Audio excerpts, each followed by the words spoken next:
Right, well, this week, I thought we could talk about Blue Lock. Okay. We can talk about the entire first season, because it recently wrapped up, and it finished up with about 24 episodes.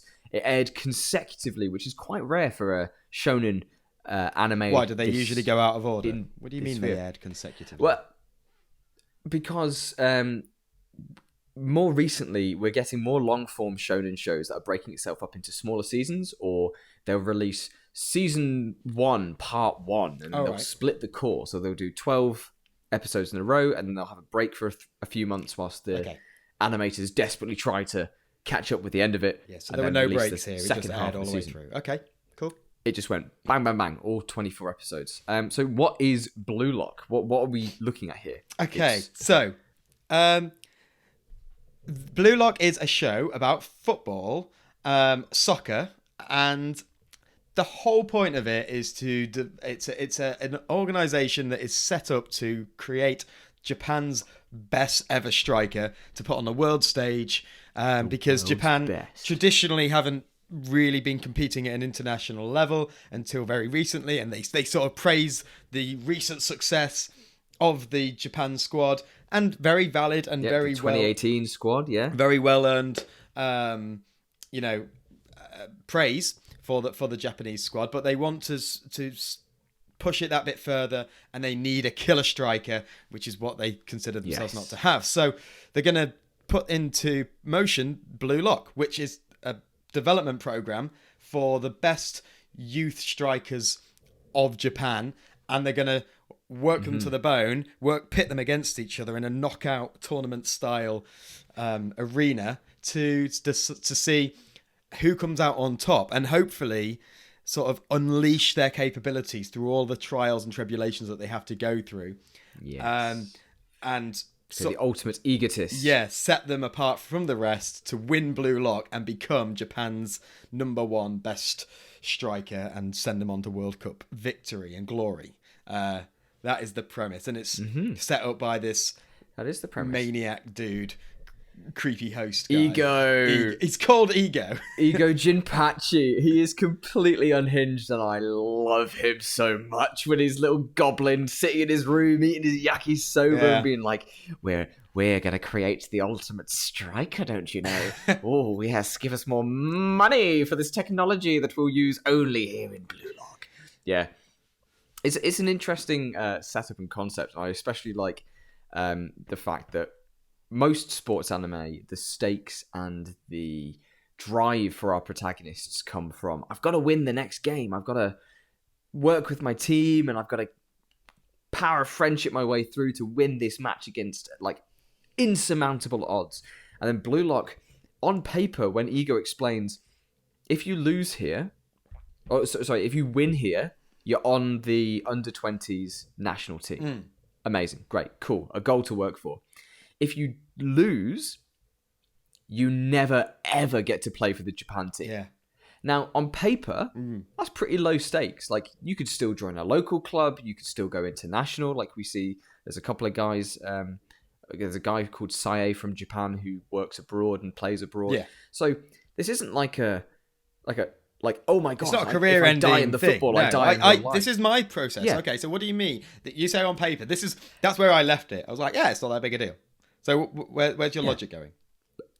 But this is the beautiful thing about Blue Lock. Oh, right. Because Ego's trying to build this egotist, this ultimate striker where everything is centered around being the person who's scoring the most in the field. That loss of an opportunity to play for the national team on a scale of that size, I feel would be, and we see characters go through this throughout the series, would be devastating. It's like to know that you got so close and then to be like, now you're locked out. Even playing for a local team or a well-renowned team, you still would not be on the world stage. And I think that that's what Ego's trying to create. And we see people over the course of the series fall into this, I'm going to be world class. Okay. I'm going to be one of the best there is to offer. And so, again, on paper, it's fine. Just go play for Real Madrid or go to England and get signed up to Celtic for like the umpteenth time. Okay, like most Japanese first of all, do. Celtic is not in England. You know that. You're from Scotland. I know that. Okay. Yeah. Second of all, Celtic is not on the same never my level strong as point. Real Madrid. Third of all, But they do have lots of Japanese players. okay, fine. Look, I understand all that. Look, I am going to be completely open. I know very little about football. Yeah. So Will's going to carry most of the knowledge side of this episode. And I will be completely open. I know everything there is to possibly know about the sport. Obviously, like that's just no, I don't. But I know enough to sort of hopefully carry this conversation and make some interesting points. I think it is a bit tongue in cheek because generally, especially from a UK perspective, I don't know if the Japanese football leagues are very different, but you generally, your main job is playing for a club. And then if you are good enough and you are scouted and you do well enough, you may get scouted for the international team. There isn't this mythical thing where you can skip playing for a club. So yeah, you have to. Yeah, because that's how you play your football. Like, you can't just go straight to the World Cup team. No, because the international teams play maybe 10 games a year, and if that, and club football runs all year round. Like you have international breaks mid-season, so they'd be working for about 3 weeks of the year, and then they'd just be doing nothing. So like the whole point is that, and also you don't really get paid. So like. I mean, this is just like a nationalist thing. It's just kind of a pride. Kind of, yeah. Like I can only speak about this from the UK point of view because I think you do get paid, and other countries may pay their players more. But for Britain, for England, they get paid sort of a nominal fee of so many thousand per game, like a couple of thousand per game or something like that. But all of that money since I want to say 2004. All of that money the players give to charity. They give to the FA Association charity or whatever. So awesome. And every England player does that for the last 20 years or whatever. So they do it to represent their country. They want to be there. They want to be a part of it. But it's not their day-to-day job. They don't. Their signed contracts and all of their money and all of their prestige and claim comes from their club. And the Premier League is arguably as big a stage as the World Cup. Like there are players in the World Cup that won't get into your Premier League squads because the Premier League is the pinnacle of football, and that is kind of well renowned across the globe. Like players want to play in the Premier League. It's the most expensive, it spends the most money. Like I think the Premier League spent more money last year than the top 3 European leagues combined. Like there's just more money in the Premier League. And is the Premier League international teams? No, it's just UK teams. It's Man U, it's Man City, it's Everton. Teams. It's the top 20 teams in the country, but they have international players.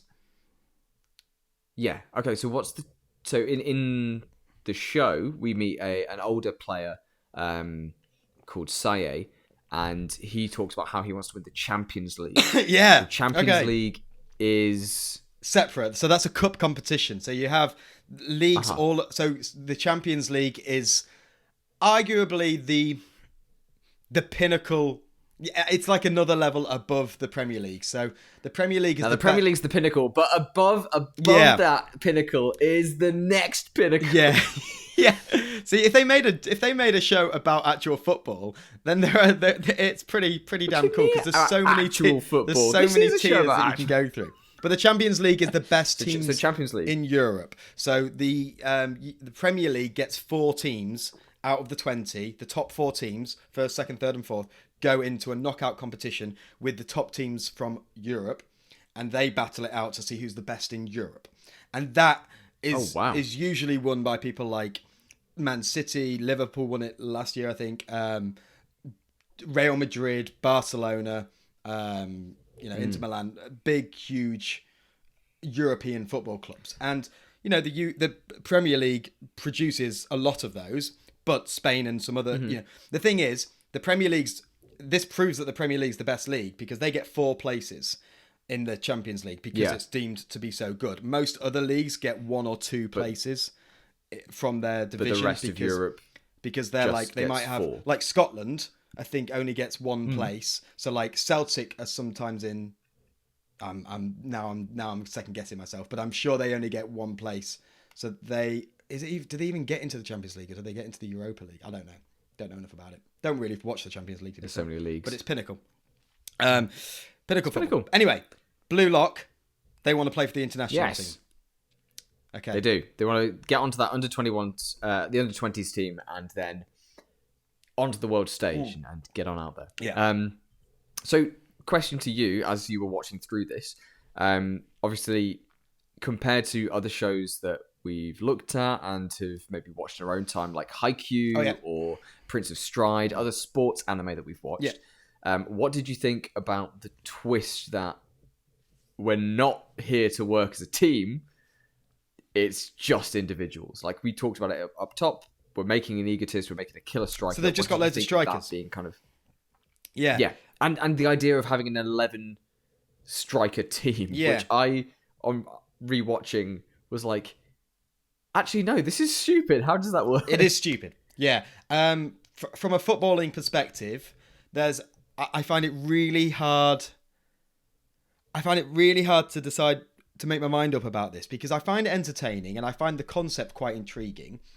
A lot of what he says is correct. A lot of what Ego promotes is like strikers are egotistical and they have to be. And if that's the problem with the Japanese team, this will help, because every striker I've ever met at whatever level are an egotist. They think they are the best. If you don't think that you are the best person to score goals, you're not in the right position. Like genuinely, my local Sunday team, we play Sunday League football. The strikers think they are the best. They chat to everyone like they're Messi, like they're Ronaldo. They think that, oh yeah, just give me the ball, I'll score, I'll put, whatever. They're arrogant, they're confident, and you get some people who do it in a nice way. I'm not saying they're all arseholes, but they do have this very self-centered and strong belief in what they can do. They think that they are very, very capable.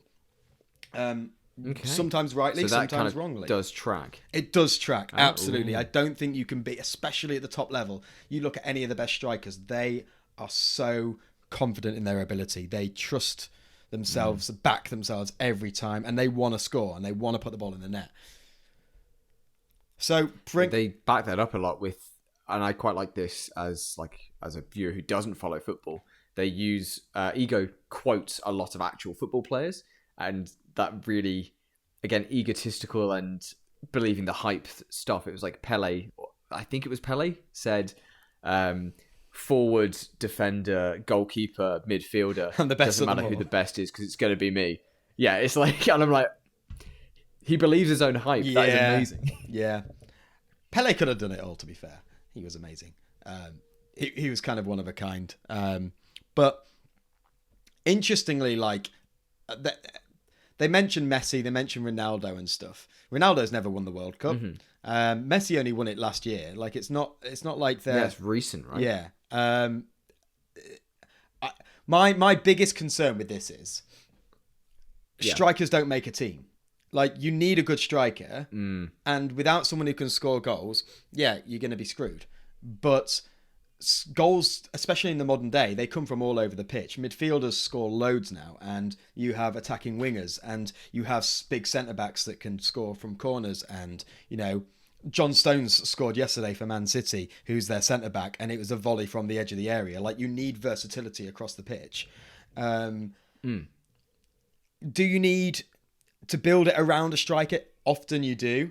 Often you do need to build it around a striker. Yeah. But if you ignore the rest of the player. team, if you can't get the ball to them, if you've got no depth in the squad, then you're not going to be able to get the ball to that person to do the damage. And I don't know. It's also, I don't think all of these players are strikers. I don't think our main character, our main protagonist is a striker. He's a midfielder. Isagi, yeah.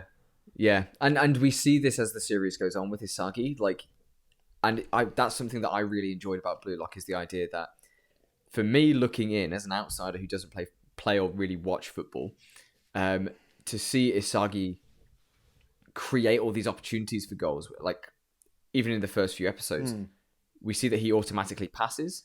Yeah. And then it's revealed that it's because he has such an understanding of the rest of the field that he's able to pass to the most optimal person.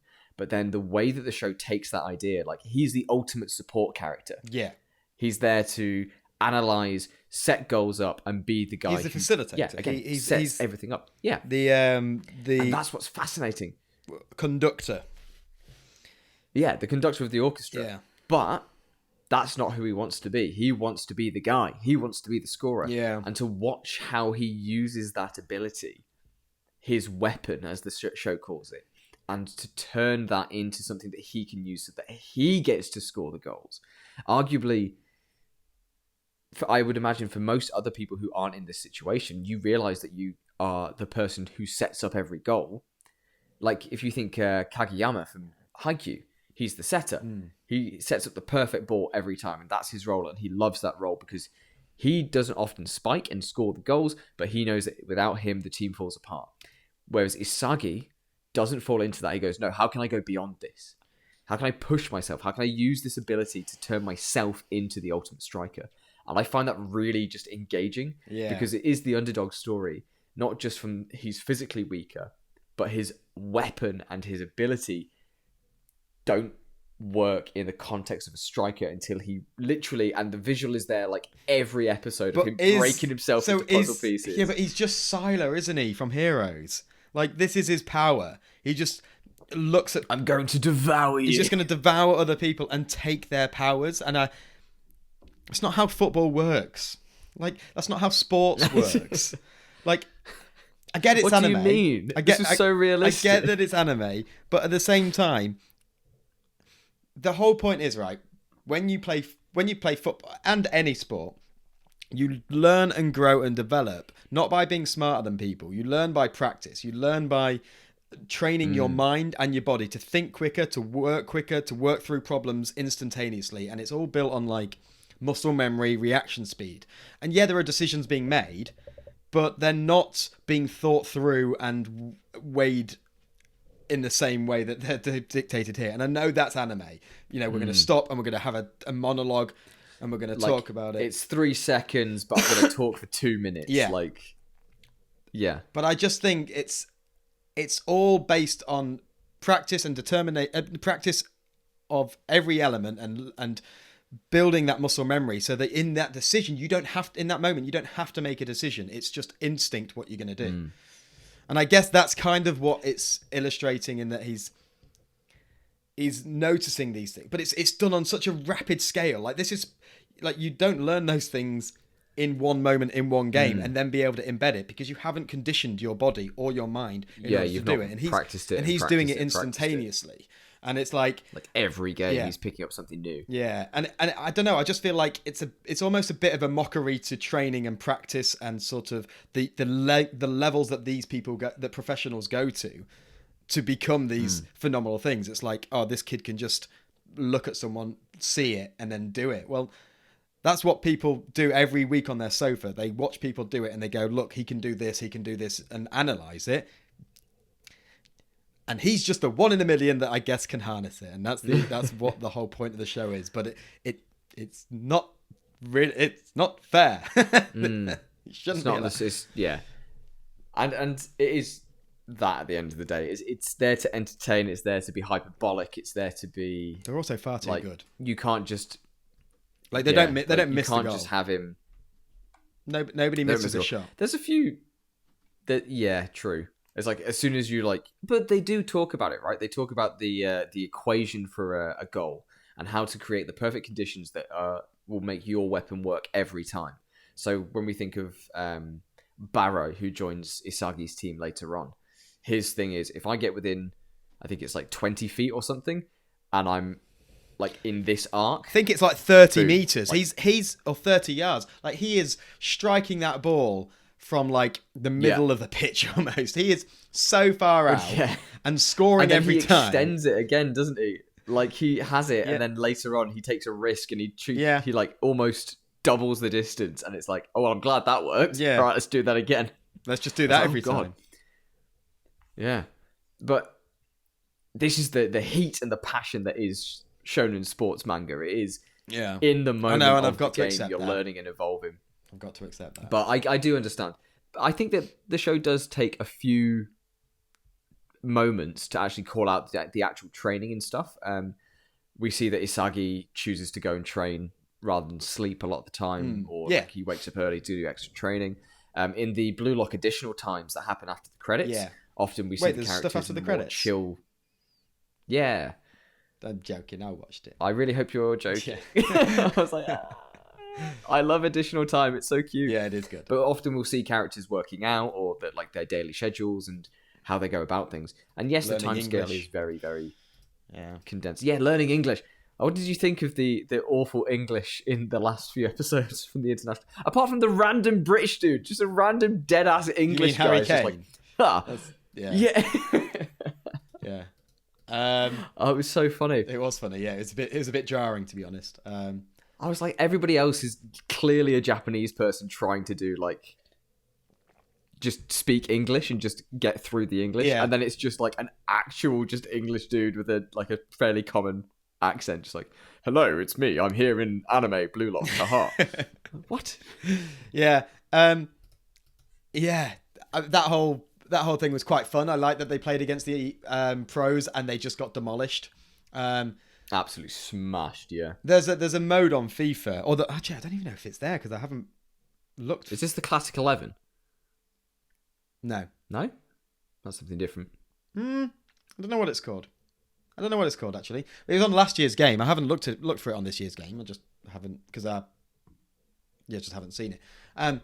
But it's basically like you get power-ups. And it reminds me very much of like Mario Kart. Yeah. It's so like after every goal, your team gets I can't remember how it's set up, but basically you get different power-ups. So you might get it's until you lose possession of the ball, you might get super speed. So every player runs really quickly. Or you get super power. So if you shoot from like 30 yards, you're going to hit the target, and if it hits the target and you hit the target, it goes in. Like there's super skill, so you can do loads and loads of tricks, dribble around everybody and constantly keep the ball. So, and I've played that with my friends, and it's very fun and stupid and whimsical and hyperbolic, like you say. And that's the vibe I get from this show. I really tried to look at this from a footballing perspective, and they try really, really hard to make it a footballing show. Like they use a lot but it sounds like they're reading a dictionary of football terms. Like they're using a lot like they've opened up the encyclopedia. Exactly, yeah. Here's the most famous footballer. But also like Ronaldo. The things that they're saying, like the way they talk about counter-attacking and the way they talk about tactics and the certain types of shots. Like people don't call them those types of shots. They've made them to sound more engaging for the show. Yeah. But like we see those shots in real life, and it's like there's some things that they do that like we've seen one person, like someone does a scorpion kick and scores a goal. Like that I've never seen that in real life, and I've probably only seen YouTube clips of people attempting it. I don't even remember actually seeing anyone do it. I've seen a keeper do it to save a goal, but apart from that, I've never seen anyone do it. And they're doing it like with these 17-year-old kids. It's so over the top. It's ridiculous. It is. There is a brilliant amount of compilations on YouTube of Blue Lock in real life. Okay, cool. And so it shows the Blue Lock clip of like the goal, there is and then no somebody doubt, in real life doing that. There is shot. no doubt everything here has been done at some point. But again, I don't know. But to have it condensed into like this 6-month training session with these 17-year-olds who are now suddenly on the world stage. What I find quite fascinating is that idea of the skill level. Yeah. Is the idea that like the World 5 come in to play the game. And it's like they are so clearly monstrously outclassed. Yeah. But they're already doing such insane things on the field just against each other. Yeah. How are they not already at that level? And that's kind of where can they go? It's that growth, isn't it? I think, like I say, they are hit. If they shoot and it hits the target, it's going in every time with the kids from Blue Lock.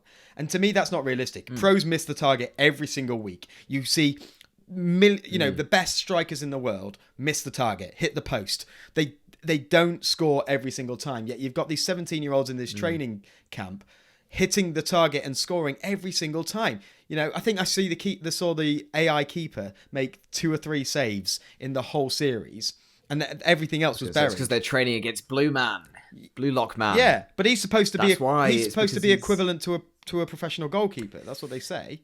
Yep.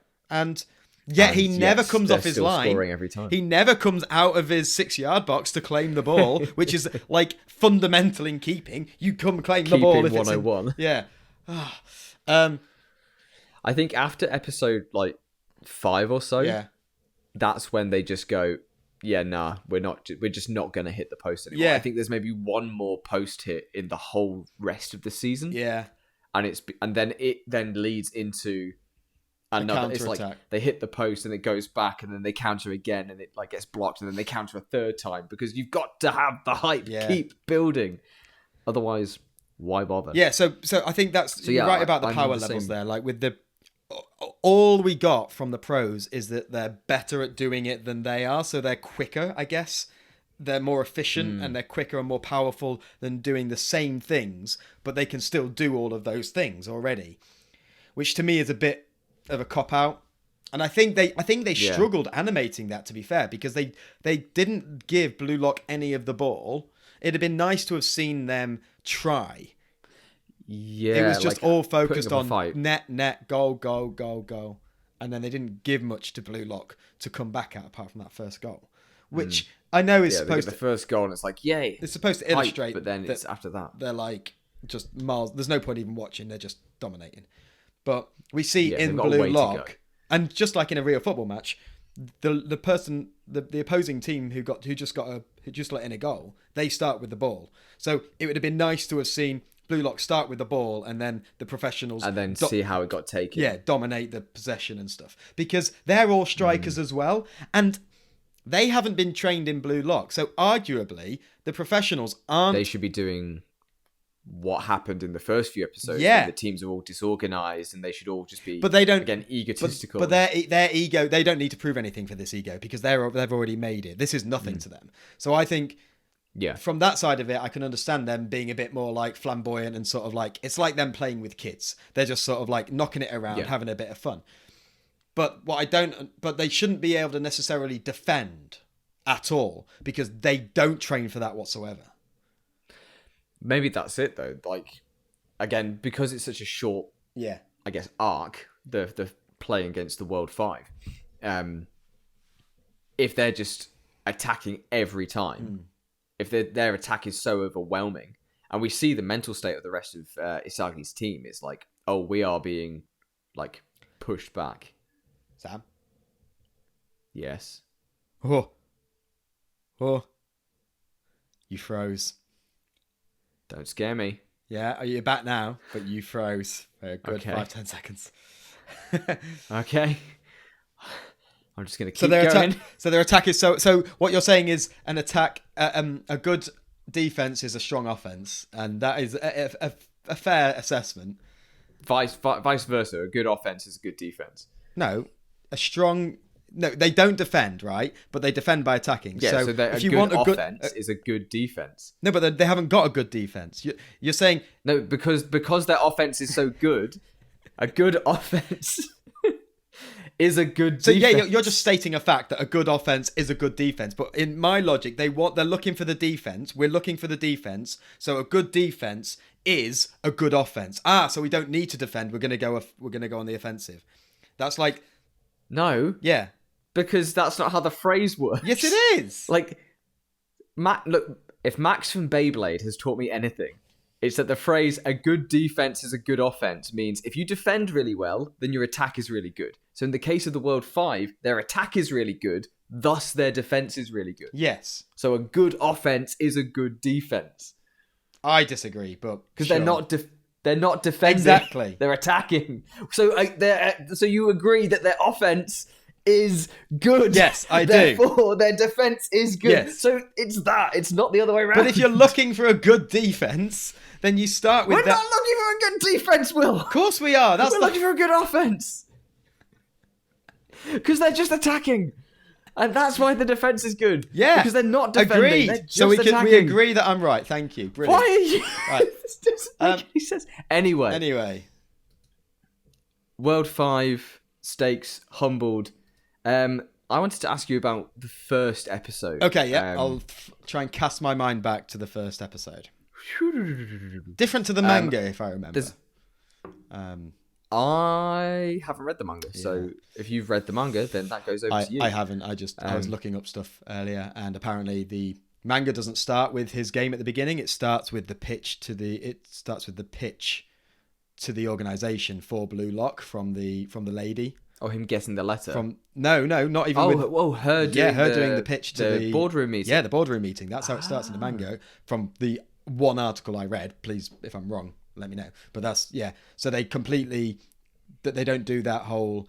They put that in for the anime to make it more hype and emotional, engaging. I like that. Yeah. I think I prefer that. Yeah. I think it builds Isagi's character, and his voice actor is so good when he screams and he's like, "I wanted to win." And I'm like, oh, yes. But the things that I really liked about the opening were Kira, who we're introduced to as Isagi's opponent, the white-haired kid, who joins him out at the front of Blue Lock. And I also really enjoyed the final moments of that first episode. So is that where? So does it end when Isagi pelts the ball at his new friend? Yeah, he's like, "Oh, we've just made friends," and it's like, "Oh, it's not Haikyuu." Yeah, it's just like, bang. Oh wow! Because even before that, that entire match of the keep away tag. By the way, spoilers for Blue Lock. For the first episode, no, and for the whole series that we've been doing. The whole series, yeah. No, we've already talked about one of the final arcs, so sure, yeah. But yeah, the fact that it opens with, "Oh, he's asleep, so I'll hit him," and then Bachu just kicks him in the face. Yeah, and they're grappling each other, and I was like, "Whoa, what is happening?" But yeah, that just moment of, if I'm gonna win, I need to beat the best person here. Yeah, and he's the best. And just his eyes being just grayed out, and he just smashes Kira. I think it's blooming harsh from a project point of view. You have just lost your number one ranking player according to all statistics. So I don't know, maybe don't knock him out right away because he hasn't really understood the concept yet. You see other players fail and be given second chances. Does that make sense? Even Isagi. Yeah, so you think that fails? He should have been, maybe the rank had been swapped or something, a lesser punishment, but not locked off. It's not as dramatic, and I get the point of the show. It's oh, no one's safe. But at the same time, from Ego's point of view, he's well, he could have, if he'd have been able to switch on like the others, and I know he didn't in that moment, but we also see Isagi lose later on. We see other characters lose because they don't do it in that moment, and they have to then up it to succeed. And he then gets that second chance. Yeah. That's something... Yeah, let's talk about Isagi's journey then, because there's a lot of time. So obviously he's our point of view character. Yeah. He's the underdog. He's not as physically skilled. Something I have to commend the show for is the fact that it kind of bait and switches you, not just with that first episode of oh, Kira and Isagi are going to be friends forever, and they're going to work up, and then they just get rid of Kira. Yeah. It's the fact that Isagi learns a lot through loss. He gets knocked back, I think, twice. 2 really big defeats. The first time he loses Bachira, and then the second time he's worked his way back up to meet him again. And even though he's done all of that, he then still gets punted back. Yeah. And then he gets saved. Yeah. And then he now has to kind of be okay, so I'm here on a whim, basically. Yeah, I love that they talk about luck in the game. That I really enjoyed that. Yes. That was so satisfying because I was just you do make your own luck. You have to be in the right position. If you're not there, you're not going to score. And it's about and that in football a lot of the case. Sometimes players are very cautious, and it's if you're not going to make the run, if you're not going to go for it, then you're never going to score. So you make your own luck to a certain extent, but there's always that drop of the ball. There's always that deflection that can I think that's the last hitting the post that we see, right? Yeah, that's Isagi's gone. demise effectively, because he does everything right. He blocks the ball, but then it falls to whatever his name is, the other Isagi. The other guy, the number Isagi one. 2. Electric Boogaloo. Yeah. Who doesn't like his brother. Yes. Who I think is the guy who's playing in the Champions Cup, I think. Yeah, Champions League. I'm not sure. Yeah. But yeah, and how that feeds into Isagi's arc, and the way that surprised me through the show was really interesting, because with that first episode, they don't play the opening before the show starts. They just get straight into it. And then all of that subversion and that bait and switch is like changed when we see the OP, and it's like, okay, your main characters are Isagi, Bachira, Kunigami, and Kunigami. redhead something. I can't remember what his name is. Chigiri. Chisagi. Chigiri. I just combined Isagi and Chigiri there. It's a ship name. And Chigiri. These are our main guys. And it's like, okay, cool. First season, these guys, they're the ones who are scoring the goals, and they're working together. They're kind of friends. And then it's on to the next selection. And Isagi just immediately bails on everybody. And it's like, whoa. Yeah. Okay. And so Chigiri and Kurigami team up, and then they come up later, and then they fight against each other, and then they go down again. They're like, we're not over yet, we're going to come back for you. And then to end the season on Kurigami basically being like kicked out, and it's like, no! Like, I was like, oh no, what? And to see the rest of that initial 11 just not turning up or coming back in surprising ways, like the monk turning back up again and looking unhinged in the final few episodes. I'm like, what happened, bro? Yeah. What have you seen? But this all complements Isagi's arc in that he is losing and learning, and he's playing with these monstrous other players and having to try and keep up. And I love the visual of him breaking apart into the puzzle pieces and rebuilding himself each time. Hyperbolic as it may be. Yeah. It's interesting because he's doing it selfishly. If we look at other protagonists like Ichigo or Deku or even Hinata in Haikyuu, it's all about protection, helping everybody, bringing people together. To a certain extent, I mean, Haikyuu, everyone. is very much, I want to be the best. Like, he does struggle a bit with not being the best, and like always trying to compete with the spikers and stuff, doesn't he? From what I remember, he's Hinata. Yeah, Hinata. Coming from that, he learns to trust his partner, and he learns like. Whereas Isagi just learns to other do it people all teach himself. him because. Yeah, he just becomes the ultimate. He becomes the puppet master. Blue mage. Starts. Yes, like, just, I am everything. Yeah, the one who controls. He's the jack of all trades, master of all. What's the guy that you really like? Barrow. King Barrow. The one who controls Barrow controls the game. There's a whole bit about absolutely. Let's talk about Barrow for a bit, because I love him so much. Like, I hated him when he turned up. He's like, I'm the king. Did you? Let me guess. Did you start liking him when the OCD nature of his home life sort of kicked in, and he started organising everything and like being very? It was when they start in the additional time when he's wearing the maid outfit. That's when I truly fell in love with him. Yeah, but he like, it's in the game against, I think, Ryo, Chigiri, and Kurigami, and Nagi and Isagi are just like zipping around, and they are so far ahead of Barrow at this point. They're using him as like bait and everything. Yeah. And I'm like, okay, so they're gonna clearly then they are gonna win, and they're gonna somehow they're gonna lose, and then Isagi's gonna get taken because Barrow has hit his low point. Barrow's there, he's barely able to keep up, he's not focusing on the match. And I'm like, okay, so Chigiri and Kunigami are working together, they've got Ryo, so clearly Isagi's gonna team is gonna lose, and then he's gonna get picked, and then Barrow's gone. He's been defeated mentally, he's out here. And then out of absolutely bloody nowhere, he's like, nah, what if I'm more selfish though? And he just this insane tiger lightning effect kicks in, and he's like, I'm just, screw you, what if I just get better? Yeah. And it is amazing. Yeah. Yeah, and it's annoying that it works because Yep.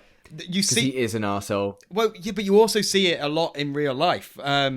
Time and time again, when people are under the cosh and people are put under pressure in football matches, they try too much because they are frustrated and they feel like they're not working as a team. So people try and do it individually, and then that is a self-fulfilling prophecy. You try too much and then you fail, and it ends up in a counter. You lose possession. You're then on the back foot again. So there's time and time again you'll see the whole team like who aren't doing well, and they're trying to get back in and they can't. People, some of their more egotistical players will try and take everyone on, and 99% of the time it's the wrong decision because people just wait for them to come and you've got like 2 against 1 and they lose possession.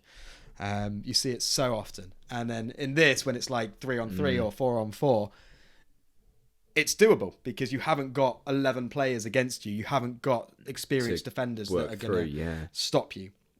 I do love that format, by the way. I love the 3 on 3s, 4 on 4s. I think it's so much. The problem with the first few episodes and the beginning of the series, when they're doing 11v11, it's really hard. They sort of mention it. They sort of mention it later on in the series. There's so many individual players all moving at the same time. The anime shows it almost like everyone else is stationary apart from the 2 people in action, apart from the 2 people on the ball. Yeah. And I think that's one of the big misconceptions with football, because when you look at like international representations of it, even if it's just comedy spoofs, like there's a Family Guy spoof where they've just got like 2 players passing it at the back and no one else moving. Passing it backwards and forwards, yeah. And I think some American live action stuff that I've seen, they do very much focus on just one player against another player. And that's just not what's going on. There is 50,000 different movements going on around the pitch. Everyone's weighing up so many, like one player who's at left back, the ball could be at the other side of the pitch, and the left back is there watching. But he's still got eyes on. Watching the winger, watching the striker, shifting his position. Every single fraction, every step they take, you take a different step. So it's constant for 90 minutes all the time from 22 players on the pitch. So it's like, it's really hard to illustrate that in anime and manga when you're drawing it, first of all. Yeah. So I get the limitations, but when you condense it down into 3v3, that becomes a lot easier because there are more one-on-ones. There are more, generally when you go play 5-a-side, sometimes you do get players that run through the team. All they have to get past is maybe 1 or 2 players, and then they're on goal. So it's a lot more believable than having them do it in an 11-a-side situation, because 11-a-side situation, you are swarmed quickly. You just get shut down. You get shut down, and really good players will get out of it occasionally, but not always, especially if it's rare. Good. Yeah. But don't really know where I was going. It's almost like a Dr. Stone style change to it, right? Like the idea of the initial team of 11 going into it and then realizing quite quickly, we don't have enough time to show off all these different characters and all their different quirks and stuff. So we'll quickly get to the second selection and quickly split everything.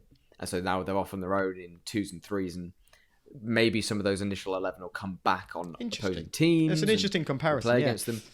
Yeah.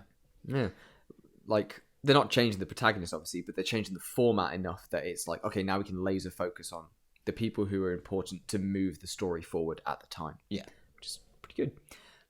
What about the animation in general? What did you think of the presentation and the soundtrack of Blue Lock? Yeah, very good, very hype. I enjoyed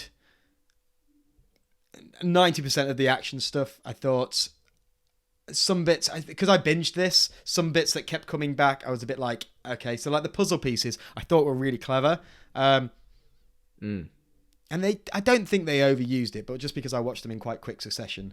It was like, he's doing it again. Yeah. And again he's puzzled again. Bachira's demon friend that keeps cropping up. The monster is so... If I have one complaint about one big complaint about the show, it's that monster thing. I get, you're trying to have, the edgy, kind of, a little bit unhinged guy who's, That's why we get the big CGI abomination. Yeah.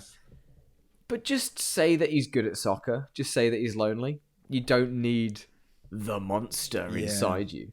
And then Isagi just sitting there and going, yes, this is the most normal thing I've ever heard. Maybe I do have a monster inside me. Stop feeding into it. I think it's even worse in the manga. Again, from what I was reading just in articles, apparently there's a lot more like fantasy elements to those scenes, and there's like fighting off dog, like Cerberus and stuff as a metaphor for what's going on in the scene. I just saw like a panel of what looked like that. This is a lot of stuff that happens. And again, to bring Dr. Stone back into it, because this is a shonen battle show that isn't a shonen battle show. Those metaphors and representations are used a lot in, say, Dr. Stone, and we saw it in the Ryusei special recently, the big dragon cloud, but also in lots of other sport manga, you get these big metaphors with these like gorgeous panels of like a bull charging through like a set of people. Yeah. And I get it. Yeah.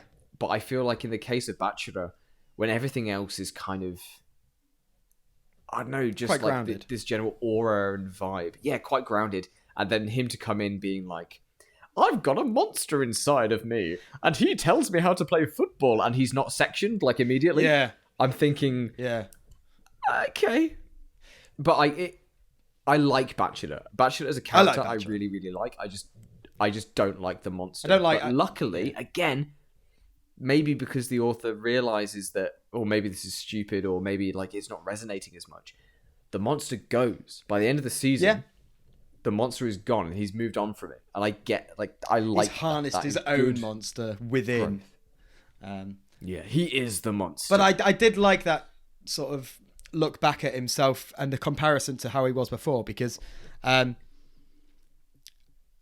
it sounds really stupid, but like I resonated a lot with Bachira in sort of like my youth growing up with football. Like I'd play football with all my friends, but then I'd be the kid that would go home and just play with a ball in the garden for hours and hours and hours until it got dark. And you know, the whole point for me was having the ball at my feet, and it wasn't necessarily an ego thing. I didn't want the glory. I just wanted to have the football. I just wanted to be like engaged with the ball. Yeah, like that was the part that you found fun, not the game aspect of it. More, it was just look what I can do with this. Yeah, exactly. Yeah, and yeah, Bachira definitely sort of embodies that in the show. So yeah, really liked him. But again, how he uses that in the show is just so egotistical. It's just like, I'm not letting this ball go. I'm just going to keep it and just keep doing my thing. And I'm like, oh, dude, that last I'd hate to play with any of these players. Especially when they're not strikers. That's not a striker. Like, Bachira is not a striker either. He is just, he's like... how many goals does he actually score? He's just like brilliant on the ball.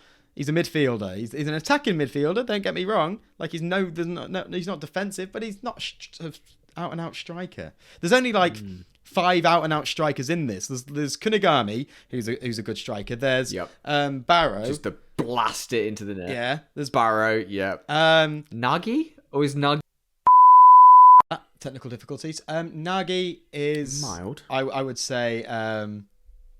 Yeah, a midfielder. He's an all-round sort of player. He doesn't really seem to have any major skill sets outside of just like, he's just quite an all-rounder, which I wouldn't really attribute to a striker.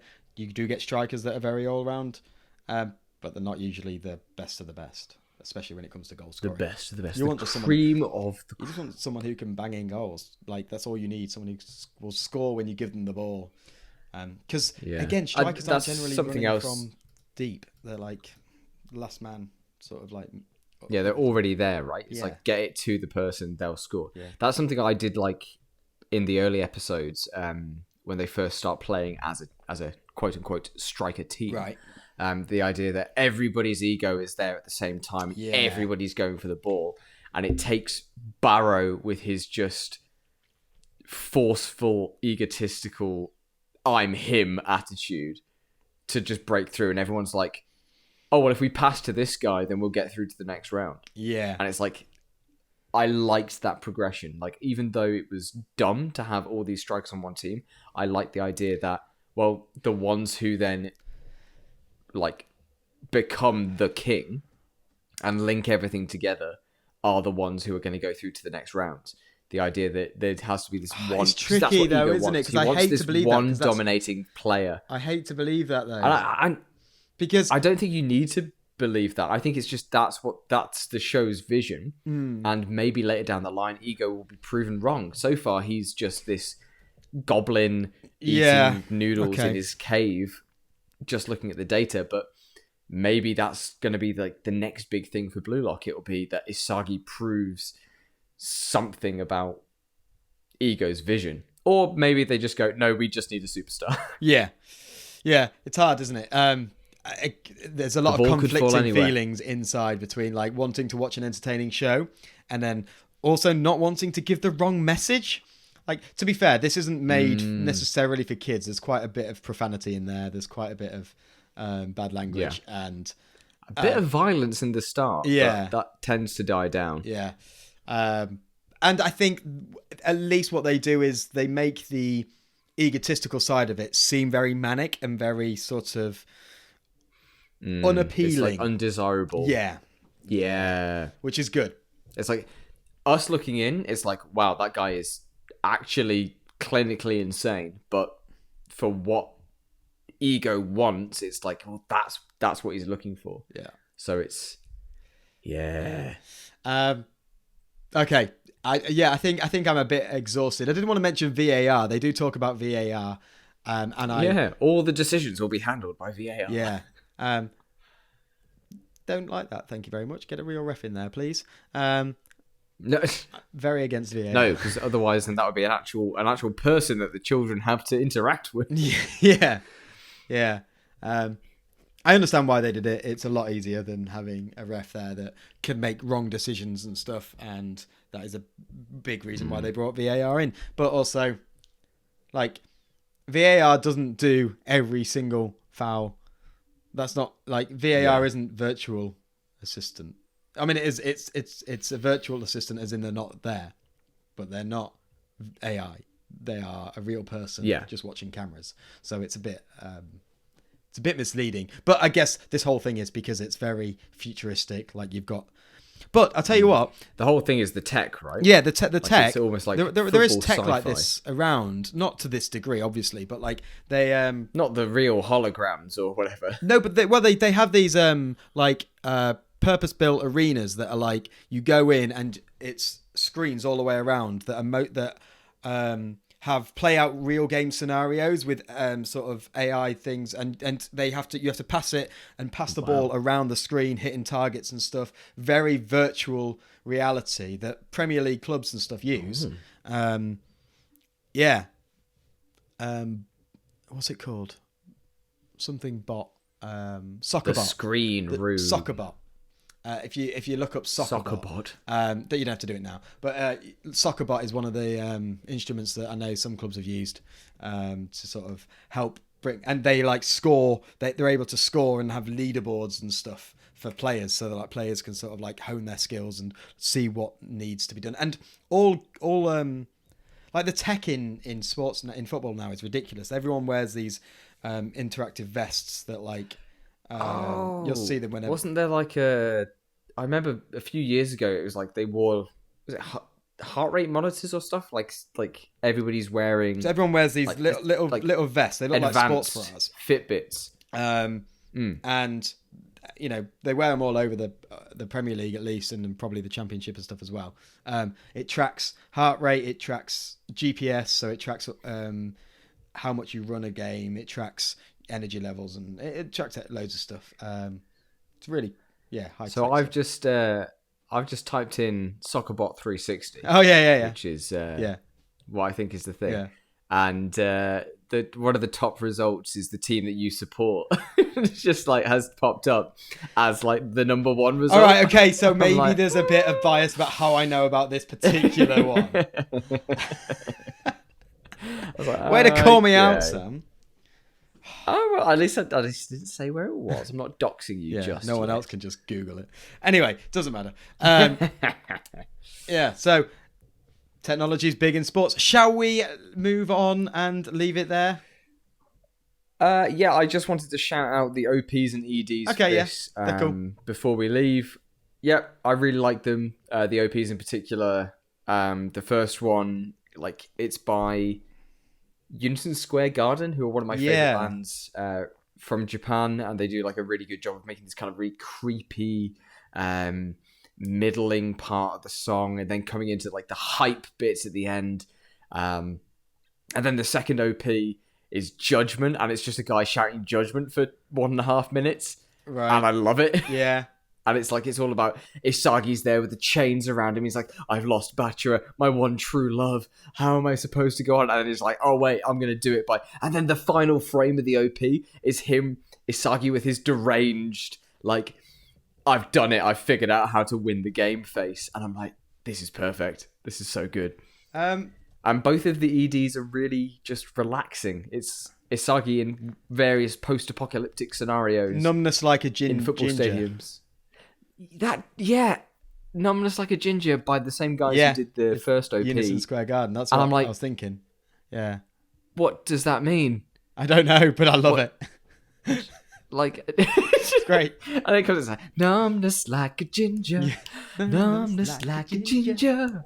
And I'm like, this doesn't make any... Okay, fine. Sure. Okay, cool. Yeah. Sure. Whatever. Yeah, so yeah, the music's good. And also the theme that plays in the episodes when a big hype moment is about to happen. Very good, very strong. Yeah. Yeah, really enjoyed the music of this show. Yeah. I would recommend Blue Lock to most people, I think. It's fun. Can't take it too seriously, but it's a good ride, and the just honestly, I burst out laughing at some points when it's just so over the top. Like some of the lines that they come out with when it's like,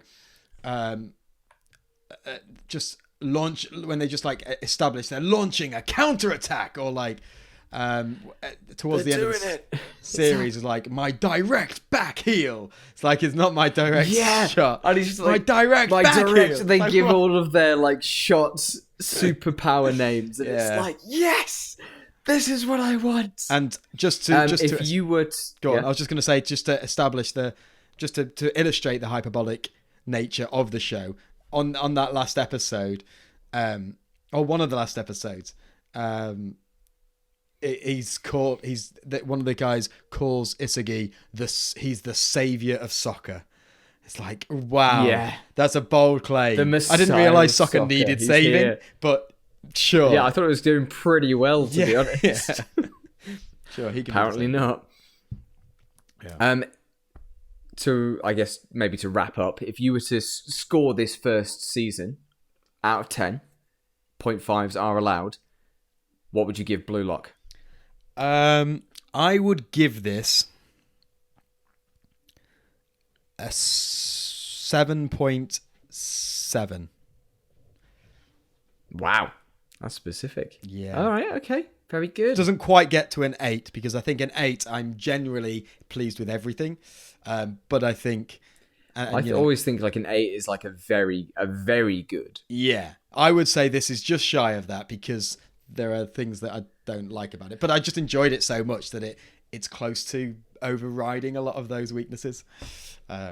I gave it an 8. Yeah, I gave it a solid 8. Fair. I had so much fun with this show. Yeah, dude, I was talking just about like, it for ages, this is amazing. It is good. Yeah. I kept bringing it up again and again. Yeah. Oh, brilliant. Okay, I can't wait. So we know that there's going to be a season 2. Oh, brilliant! Yeah, which is going to be great. And there's going to be a movie focused on Nagi, based on a spin-off manga that came out. So wow, that's more Blue Lock to look forward to. Cool. Nice. Right, let's leave it there.